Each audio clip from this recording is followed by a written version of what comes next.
Okay, greetings, brothers and sisters. So I had an experience last night. Today's Thursday, June 19th.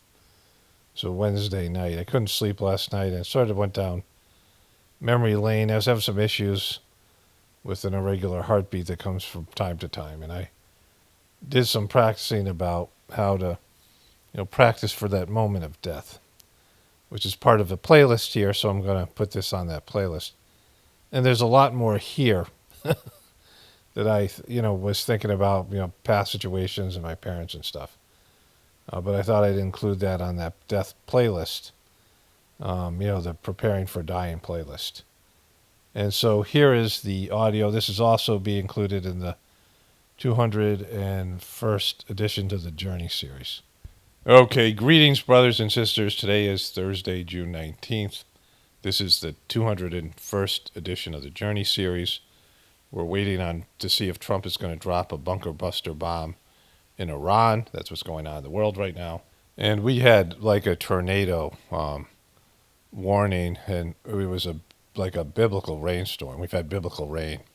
Our pasture is a swamp. Like our whole area, our house is built up on like some land, but this area is a swamp.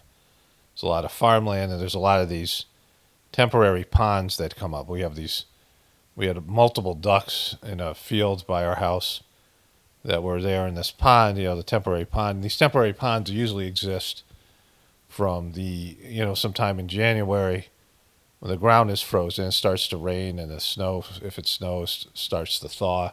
And with the ground being frozen, there's nowhere for the water to go.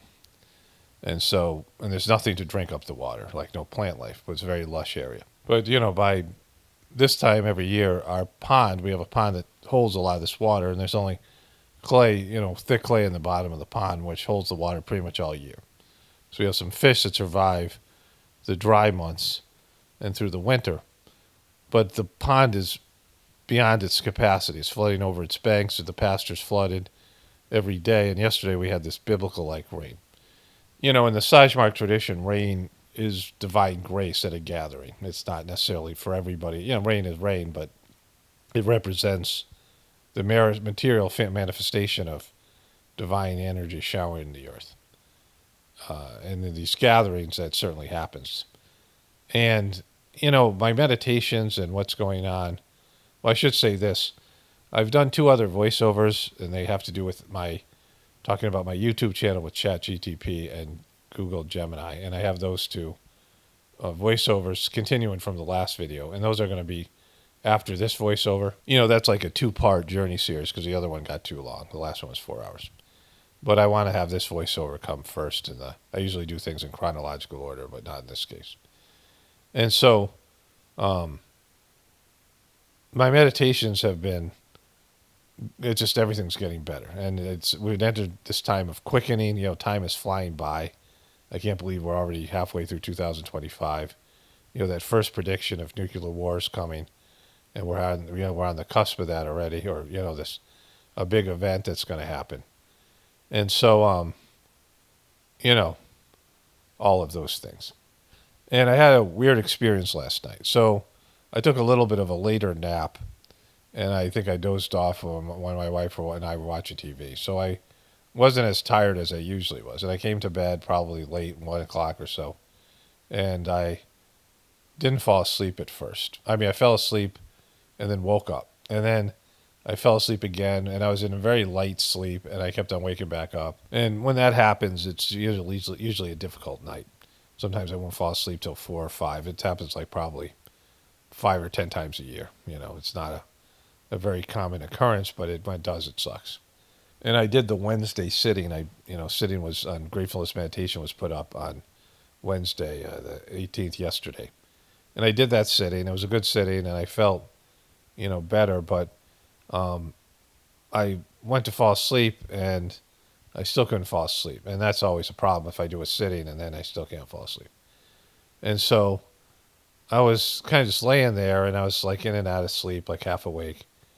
And I had some memories of my childhood, things that I haven't thought about in years. Some really shitty things that I went through. Not abusive things, not, traumatic things, but just not great things. And I started to think about a lot of things like that. just my mind just went in that direction. And particularly how my parents were incompetent in helping me navigate any of those things. Like I knew early on that when I involved my parents, they almost always made it worse. And, occasionally I would forget about it or my parents would get involved. But I didn't really talk to them about anything because I knew my parents just made things worse. Like they were totally incompetent. Like they always did the wrong thing.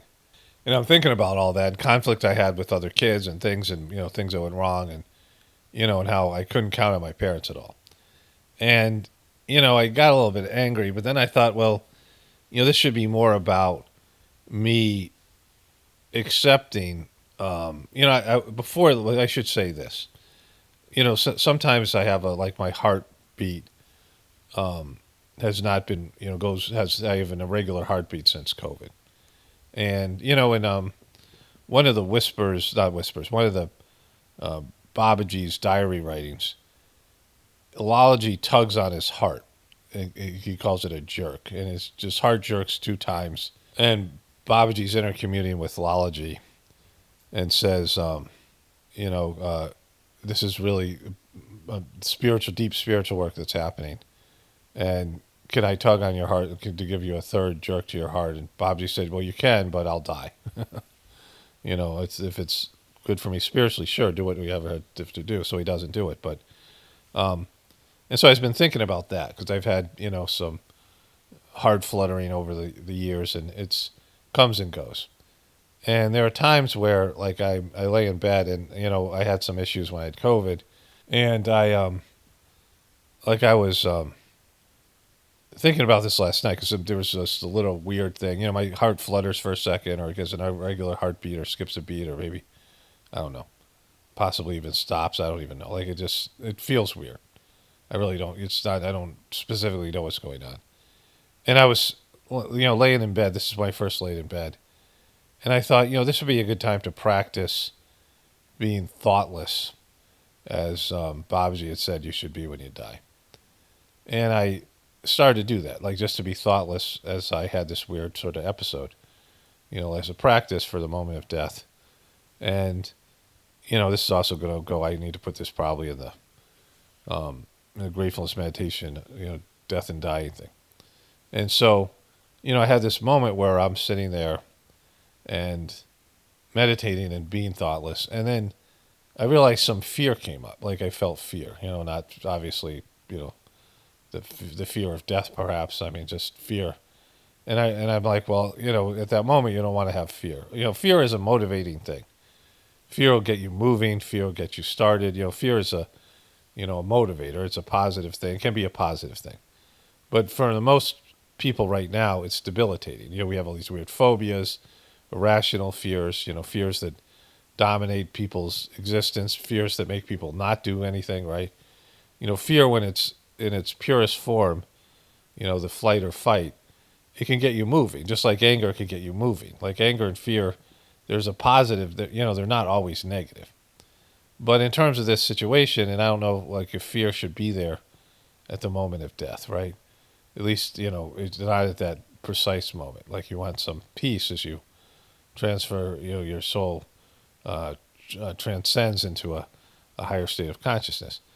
And I think because of that, some things came up from my childhood.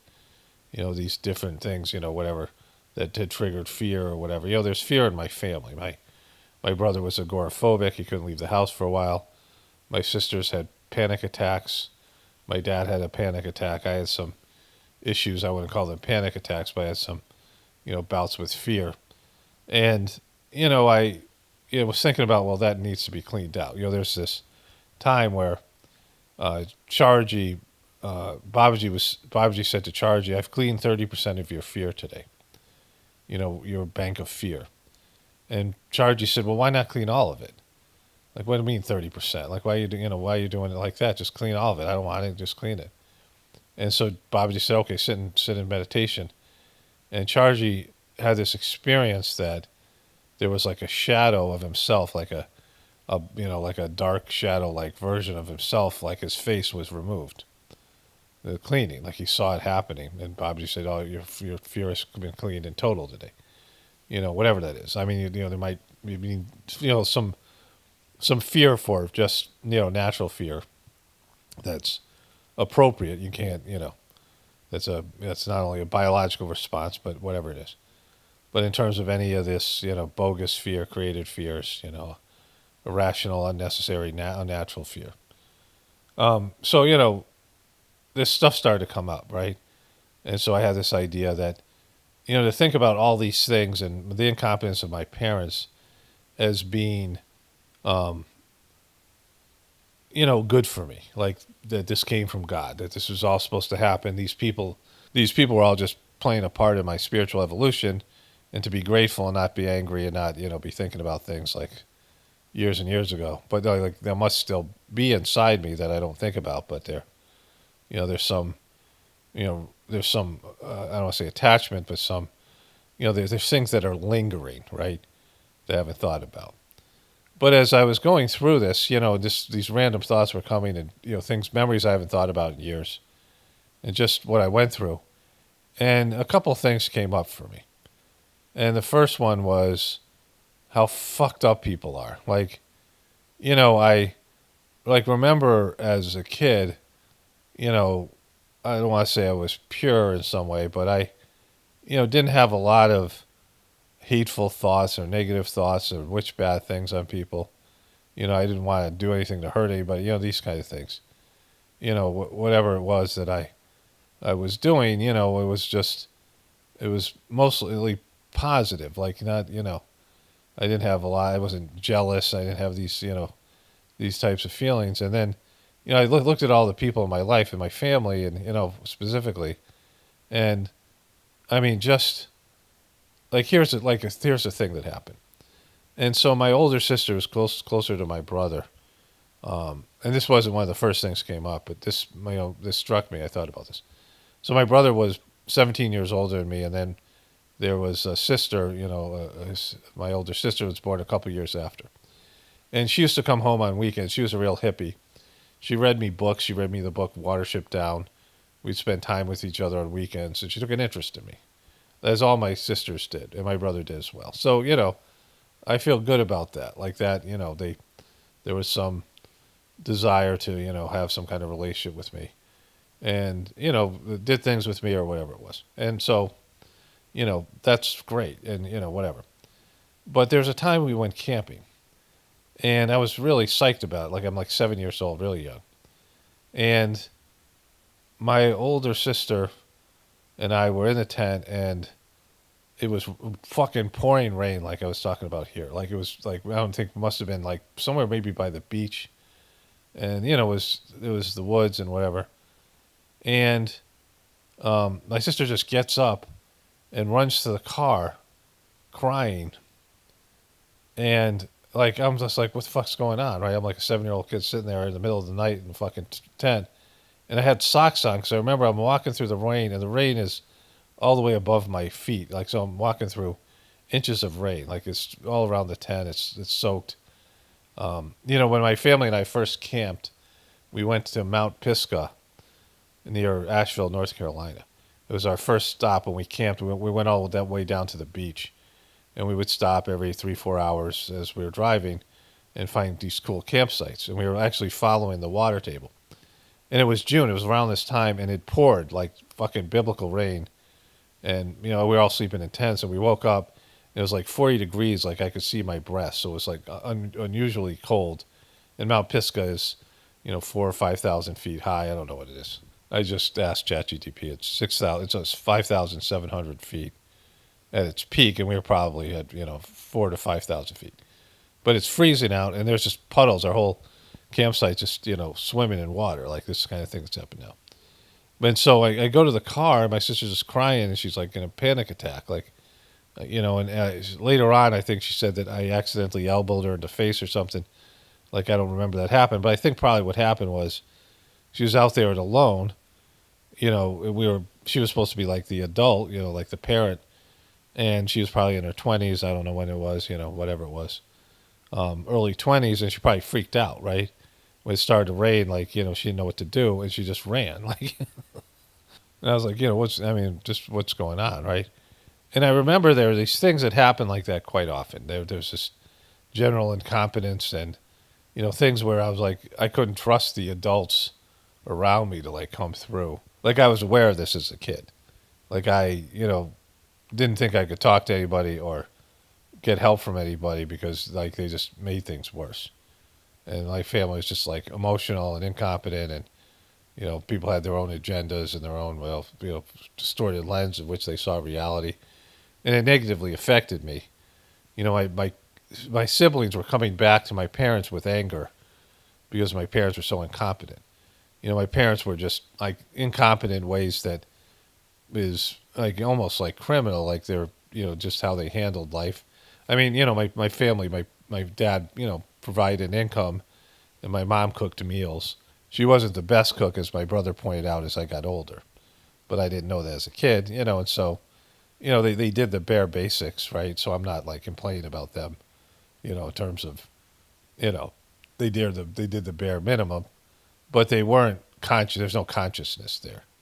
Like there was nothing there. They just made bad decisions. They were both fearful people, and with my siblings coming back to them and saying, "You guys screwed us up," they lost even more confidence in their decision making, and they were very selfish.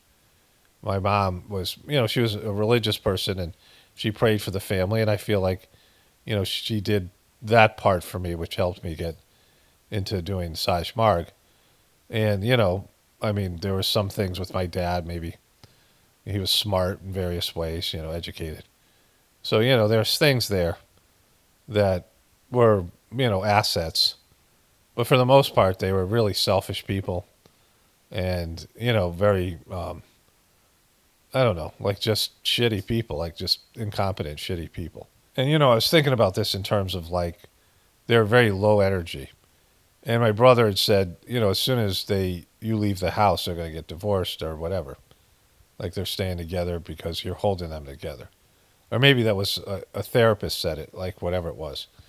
I don't know. Something came up. I don't think I talked to my family very much in therapy. I don't know where this came up, but it was made known to me that I was holding my parents together. And they did split up after I left the house, and they were like separated for about 5 years or so. It was some period of time, a couple of years, I don't know. But they were just without a purpose. My mom was very resentful. I mean, when you marry somebody because you feel sorry for them, and she didn't like them, right? And she had pointed out to me that I was conceived out of a rape, like my dad forced himself on her. And, she pointed that out right after my third child was born, which is a fucked up thing to do, which was just a few days, like, it was probably a few days before she was born or right after. And she was born 4 days after my birthday, so it was like a weird thing. And I blocked it out, but my ex brought it back up a couple years later, and now I have that memory that she said that. But, like, she obviously hated the guy, I mean, she was basically claiming he raped her, and I was, conceived out of that. And, probably wasn't best to tell me that. I mean, wasn't, I don't know if that's helpful in any way to me. But either way, she wasn't happy with her life. And my dad was miserable, complained about his job. He was a failure, fear-based, both fear-based people, cheap and, just worried and just, like people who were certainly taken advantage by the system, or just fed into all the bullshit that the system does for people. But anyways, as I got older, I realized that they had been feeding off my energy, that I was being depleted because they were low energy. Like I had a lot of energy. Like I had whatever spiritual energy was there. I had predisposition towards spirituality, and I had a lot of prana. I have the capacity there's a lot of love that can flow through me, and I'm capable of love, like at a level that they weren't. They didn't love each other. Like I had these two moments, one where my mom went away to take care of my grandma or whatever, and I fell off a zip line, and my dad found me and brought me to the hospital, and I woke up and he was freaked out, and I was like, that's the first time I ever felt like he cared or loved me, and but he was just a superficial person who was a narcissist, but like it penetrated. You have these moments where babies are born or marriages happen, and then people who are not capable of expressing love or or detached from all that stuff, or there's some concern, something happens where somebody's sick or dying, and it pulls, a more real feeling. Like people are just checking the box and walking around like automatons, like robots, and unless something happens, that's how they are, and you don't see any sort of deeper side of them. You don't see a more loving side, like these things. In that moment, I'm like, well, there, I felt like, oh, he had, some love there. It was just buried.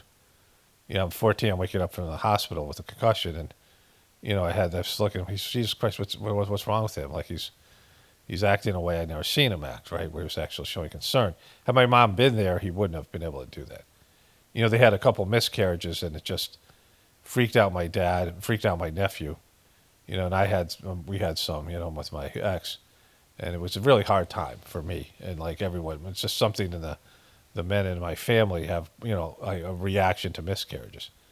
And my dad, there was a miscarriage, and the thing had a gigantic head, and they had to crush it coming out like it was, like a deformed baby.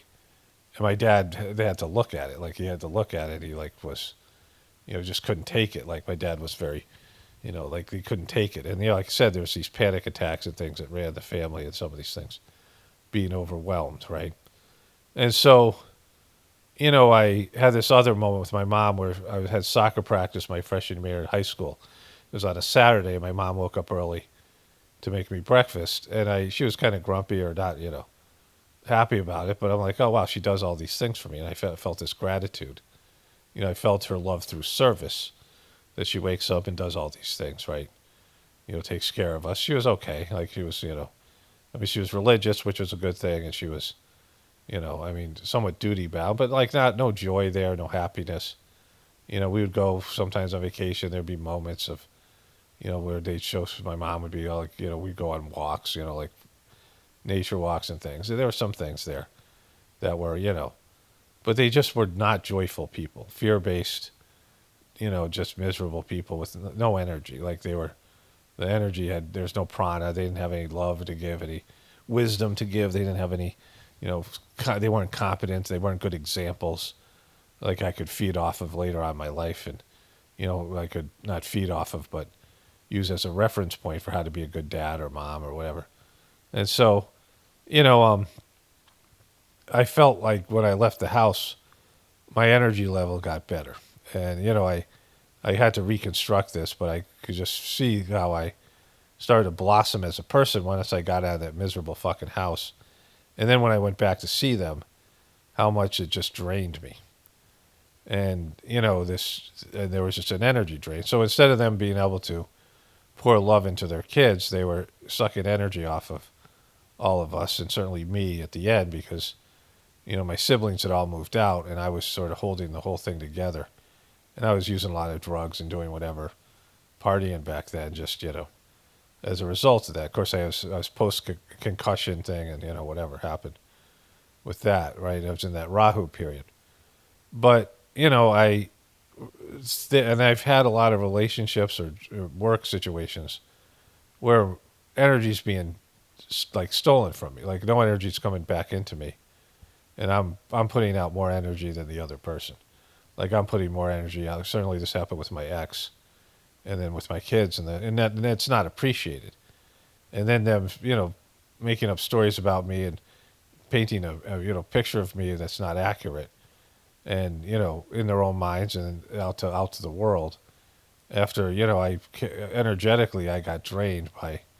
I was so wiped out when the divorce happened and all the things happened with India. It took me a while, and it's been since doing the Gratefulness meditation that I've sort of recouped some of my, prana and life energy. But, just being in these situations where, it's a taking type of situation. And I'm not resentful for it. And, if you have love and energy and prana, and it's the Sahaj Marg way to let it flow through you, and certainly being replenished by the Sahaj Marg system, it's part of your job to get the energy and have the energy flow through you out to other people in the world. But, there's some really great preceptors and all that stuff, but, the way the stuff that went down with Daji and just the fucking, the pettiness and the fucking greed and the whatever it is, just a real bummer. Like, just, and I'm well aware of it right now, like looking at everything going on globally. People are takers. Like, we've become these parasitic, I mean, the majority of people just take and take and take, and they have nothing to give. They're bankrupt, and they're just feeding off of somebody, or often their kids, or, other people, and like there's no love energy coming through them. They're not capable of love. They're not capable of, doing for others. And, it's a fucked up thing, right? And like I've been aware of this my whole life. And, not like thinking about it as being like a victim or whatever, but it's definitely, changed the way I think about dealing with people. Like, you have to, guard yourself against them. And, this is partly affecting the whole gratefulness meditation. But anyways, so that was my But like the Trump going into this World War III type scenario, and everything unfolding, it's because of that. Like, people are fucking selfish takers, greedy, don't do for other people, always be putting themselves first, and it's like reached a low. Like, it's not always been that way, but the people do have energy to give. They're just overwhelmed. People who are capable of loving other people, capable of doing things for other people. They're overwhelmed by the selfishness and the desperation. It's like zombies. It's like, these zombie movies, or, these ghoulish movies, or vampire movies. They're overwhelmed by all the people who are so desperate that they have to feed energetically off of other people. And it's not something you can prove. It's something that happens, but people don't, if you confront somebody and say, you're sucking my energy off of me, like whatever, they would just deny it, and they'll act like you're crazy, right? And maybe they're not totally conscious of it, but it's there. And, and desperate people who, if they can't survive, because everyone needs love energy to keep on going. They need prana, but like, it's, they won't do Sahaj Marg, where it's just, you get it floods. And even though, the people who do it didn't, protect it. Daji, who had more love energy than anybody, and his fucking bullshit incompetent stuff that he's done. And so, I kind of thought about this on a conscious level through my life experience, and what I see now when I cover everything here. It's that, like, people not being able to stand up on their own spiritually, and there's the option to connect to God, but they won't take that option because their ego would have to change and give up things. And you have depleted, desperate people that have fucked up their own, energy resources, their own pranic resources, by bad decisions and, relationships with other people that have, taken from them. The vampires turn in other people into vampires. This idea of a vampire sucking your blood and then you become a vampire is, coming from that, because they suck all your prana out of you, steal your energy, your life force, and then you have to feed off somebody else, and it goes down generationally and globally.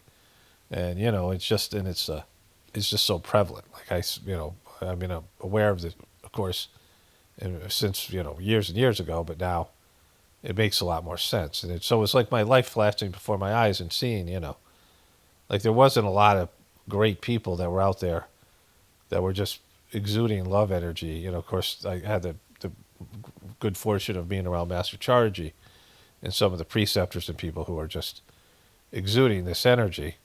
And so I saw the opposite, which was, even more condemning, because it was available to people. Like, even my mom, who was good at that. Like, she did the Sahaj Marg, and she was feeling the energy, and she loved the energy, and she could feel it. But she ended up going just back to church, because that was what was familiar to her. She stopped going to Sunday meditation because, she grew up in church, and that's what she was. But she experienced this, and she was somebody who was depleted, from a life of, victimization. She was a martyr. Like, my mom was a martyr. My dad was a narcissistic boob. And together they, had a shitty life together, right? Just, miserable and whatever, and, and just, all the things that I've said. And what I've seen happen with Daji, and what happened with Master Charji, and, all the previous masters, and of course what happened with Jesus, and, these various other historical figures. People just suck you dry. And they just, there was a woman, I'm friends with her on Facebook. Occasionally I see a post from her. She's a Canadian woman. And we had some time together, we spent we had a few maybe conversations, And I was in India my first trip. And she was the one that asked Chargy. Like, there's a time where I just was fed up with meditating. I was so restless. And I had gotten really sick. And it was after, I got food poisoning or whatever it was in Calcutta. And I came back to the ashram, and I was just felt like I was just like crawling out of my skin with like restlessness. I was going through deep cleaning. And Chargy would have some preceptor give a sitting. And when that happened, he would walk around the ashram and no one would be there to bug him. And this was back in the 90s when there weren't so many people around. Because as soon as he walked out, people would start following. And I saw him. Like there was a group meditation going on, but I didn't go. And I'd been meditating 2-3 times a day, and I just was like, it was like saturated. I just couldn't, And I saw him, and I walked over, and this Canadian one was there. She asked about France, and he started talking about how, French was going to be because he had said French language was going to be important in the future. And I think that would have to do, because Whispers, we didn't know about that, but he did. And he said, yeah, it'll be, and she said, France is going to be important because this was a French-Canadian woman. And he said, well, it will be if they don't get arrogant like the Americans. He started talking about American arrogance. And I knew he was talking about me because I was the only American there. And I could feel him working on me.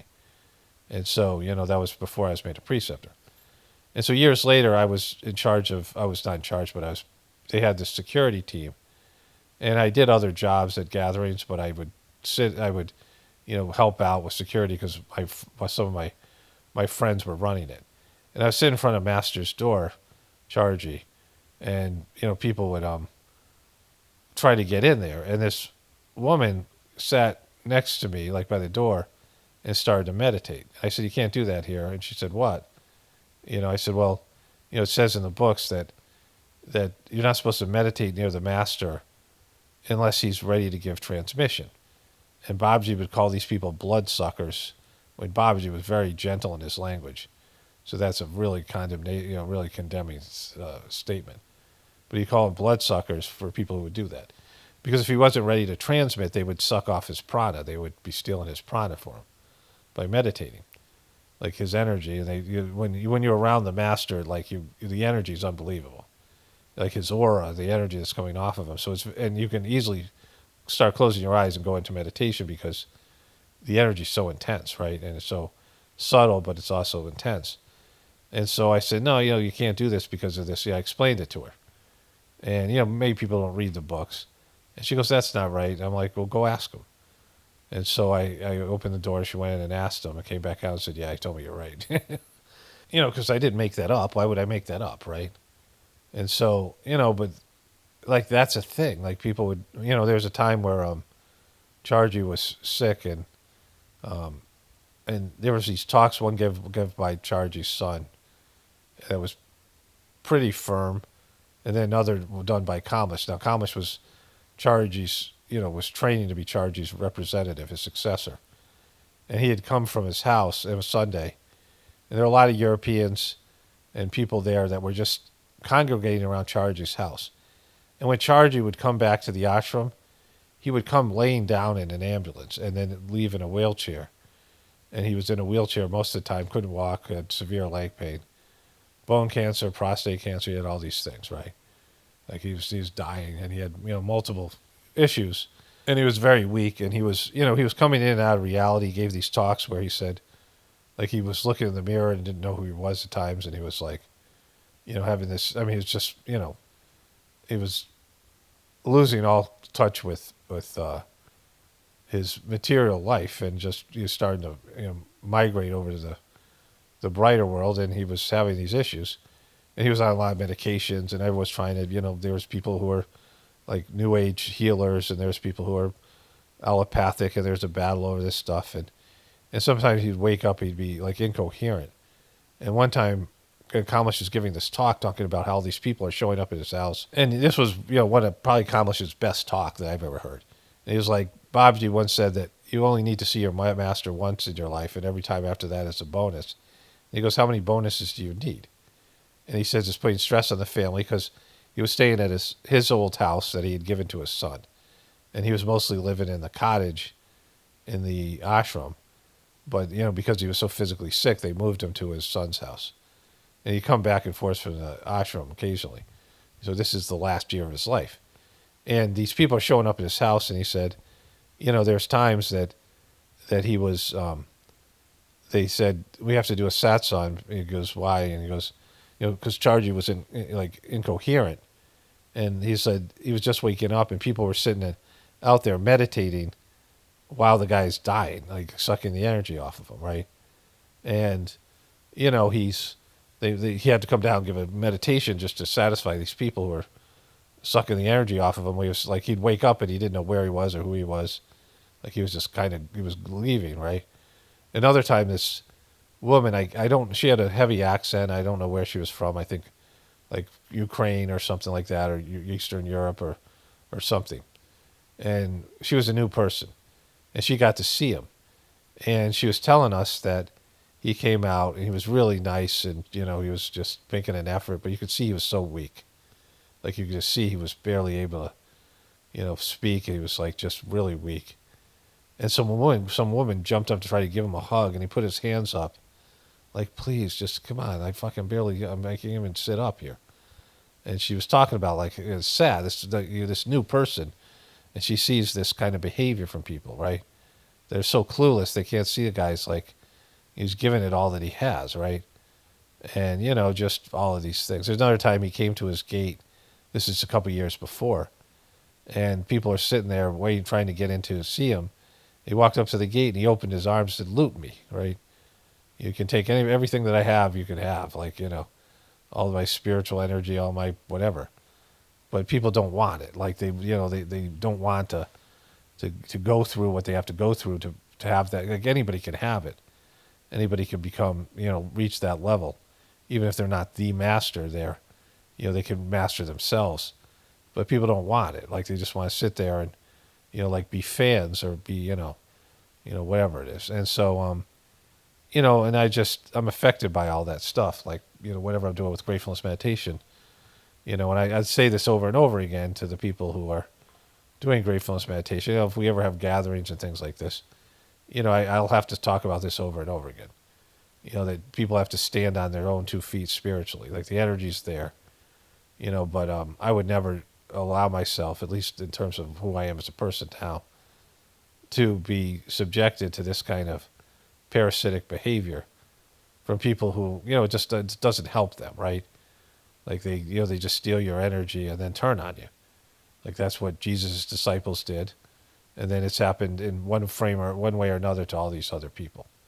And, that's got to be solved, right? Like people have to realize that there's these gifts that you can have, these energy, but then you have to be responsible for cultivating and growing and becoming and changing and doing what you have to do. Instead of just, using people like, batteries or like, whatever it is. So just to conclude this, its memory popped into my mind, and I should say this. And so we had this big Russian 6'5" bearded, looking villain, looking like he was on a Rocky movie or something, a Arnold Schwarzenegger or Sylvester Stallone movie of those days. This is back in 2002 or 3. 1, 2, or 3, probably 2. And probably 3, maybe 2 or 3. And, my youngest child had just been born or was about to be born. And we were having a meeting, and, it was so an abusive place to work. And, and I just fucking said shit, like I don't give a fuck, right? And I said to the guy, it's like, and this is, I use the Sahaj Marg reference, it's like we're being used as batteries, like the people that work there. And we're just, there's a difference between being able to be plugged into the outlet and being able to get, recharged from the source of the energy, which would be the business, right? Or just being batteries. And when you're batteries, you have a limited amount of energy, and we don't feel like we're getting supported from the work environment, from the corporation, the powers that be. And so we're all just being drained. And like everyone loved my analogy, and no one would say that to the guy but me, right? And he didn't have anything to say, right? But like he knew it was true, like that we're all just sitting there, everyone, the average stay there as a clinician was 1 year because your energy was sucked out of you because you work with these fucking toxic kids who are sex offenders, little sex offenders, teenage sex offenders who are, and many times they had been abused. I mean, it was like these people are just fucked, right? These are really low level, low functioning, horrible people that are, been ruined by their upbringing and then the system. And then this agency's just using them to, as cash cows, making $120,000 a year, but not supporting, and the counselors and clinicians who have to deal with the agencies and provide some kind of evidence that these kids are getting therapy and have to get these kids through therapy were ostracized and looked down on by, it was like there had been some sort of a plant that had closed in this rural place in Massachusetts, all these mass holes. And there's these guys, a lot of these big guys who are, and they didn't like therapy. They didn't believe in therapy. And they were only there because they used to work at this plant and there's no work, so they found work here. And there's people in the school and they were at each other. There was residential people and the people in the school hated each other and they both disliked the therapists. But, it's a therapeutic program. And so, like, we were out there dealing with these shitty kids and they're, parole officers and they're, everybody, their agencies. Our boss was having migraines so bad that she had to fucking take morphine. And we were just, and we're burning through people. You can't keep anybody good because, like nobody could do this job for more than a year. Like I lasted 2, partially because I was doing the meditation. And there was high turnover. And sometimes, we had to run groups of 24 people because we were missing a therapist or 2. Like they just didn't have anybody to fill the spots. And we're all being, our energy's being sucked from us. And we're all, I was talking to this guy who got hired a month before I did. And this guy was bald. Like, he was like, he goes to me, I'm like, why are you leaving? He goes, because the energy that I have is being stolen from me on every capacity. Like it's, my health is bad. My mood and my tired all the time. I'm losing more hair. Like he's like, physically, emotionally, spiritually, I'm being drained. And, and I knew that was true because it's happening to me and everybody else, right? And so, this is the world we live in. And that's, people draining other people. And when people have access to the infinite bank of love, but they still have to find ways to steal it from other people, like, it's fucked, right? Because you don't even have to do that because it's all there for anybody who wants it. And, you just have to find it. Sahaj Marg system delivers that. And I can talk about it till I'm blue in the face here. Only a handful of people will do it. And I don't know how well those people are even doing it. At least they're trying, right? But, it's there for people and it's there. And, even without me telling people, it's there for everybody in the world. Why aren't they finding it, right? Charji once gave this example that you can hang a pot of honey from the ceiling and, little ants will walk up the wall, walk over the ceiling, and then down the rope, get the honey, and then walk back to their, wherever their queen is. But people can't find love, and it's, a bunch of people can't find God, and it's right inside of them, right? Because they're not looking and don't want it. And it's completely fucked. And, people like that are just, it's, they're done. There's no point in their existence, right? They're, unless they can be shaken up and changed, like Saul changing into Paul, Saul, why hast thou persecuted me? We fell off the horse in Damascus. And that was Master Chargy in a past life. Other than some kind of spiritual awakening like that, where somebody just gets it, right? Based on their samskara and their destiny. Other than that, people just won't do it. Like, there's always hope, but, it's very seldom does that hope actually become anything. Anyways, just wanted to start off the video here. The 201st Journey series. Let's get into the AI stuff here. And for people listening to this on the Gratefullness meditation, it'll be a separate video about mostly focusing on the stuff about me, meditating in the moment where I'm having some heart issues, like preparing for my death thing. But all this other stuff is relevant.